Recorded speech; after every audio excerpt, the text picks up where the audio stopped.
School മുറ്റത്തെ നെല്ലിമരത്തിലെ പുഴുക്കൾ വില്ലനായതോടെ സ്കൂളിന് അവധി പ്രഖ്യാപിച്ച് അധികൃതർ.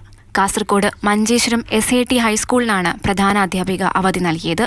പുഴുശല്യത്തെ തുടർന്ന് ചൊറിച്ചിലും അസ്വസ്ഥതകളും കൂടിയതോടെയാണ് അവധി. തിങ്കളാഴ്ച നടന്ന അസംബ്ലിക്ക് ശേഷമാണ് വിദ്യാർത്ഥികൾക്ക് ചൊറിച്ചിൽ തുടങ്ങിയത്. ക്രമേണ കൂടുതൽ കുട്ടികളിലേക്ക് അത് വ്യാപിച്ചു. എന്താണ് സംഭവമെന്ന് സ്കൂൾ അധികൃതർക്ക് മനസ്സിലായതുമില്ല. കുട്ടികളെ ആശുപത്രിയിലേക്ക് മാറ്റി ആരോഗ്യവകുപ്പ് ഉദ്യോഗസ്ഥരെ അധ്യാപകർ വിവരമറിയിച്ചു. പരിശോധനയ്ക്കൊടുവിൽ ചൊറിച്ചിലിന്റെ ഉറവിടം കണ്ടെത്തി. സ്കൂൾ മുറ്റത്തെ നെല്ലിമരത്തിലും സമീപത്തുള്ള മരങ്ങളിലുമുള്ള നിറയെ രോമമുള്ള കമ്പിളിപ്പുഴുക്കളാണ് വില്ലന്മാർ. അത് കഴിഞ്ഞ തിങ്കളാഴ്ച തുടങ്ങിയ ഒരു സംഭവമാണ്. അധികൃതരുടെ ഒരു അനാസ്ഥയാണെന്ന് പറയാം. തിങ്കളാഴ്ച സംഭവം നടന്ന് അത് ഒരു നിസ്സാരമായി കണക്കിലെടുത്തപ്പോൾ പിറ്റേ ദിവസമാണത് കൂടുതലായി കുട്ടികളെ ബാധിച്ചത്. വിദ്യാർത്ഥികൾക്ക് മറ്റ് ആരോഗ്യ പ്രശ്നങ്ങൾ ഉണ്ടാകാതിരിക്കാനാണ് വ്യാഴാഴ്ച ഉച്ചയ്ക്ക് ശേഷവും വെള്ളിയാഴ്ചയും സ്കൂളിന് അവധി നൽകിയത്. സ്കൂളും പരിസരവും ശുചീകരിച്ച ശേഷമായിരിക്കും ക്ലാസുകൾ പുനരാരംഭിക്കുക. മാതൃഭൂമി ന്യൂസ്, കാസർഗോഡ്.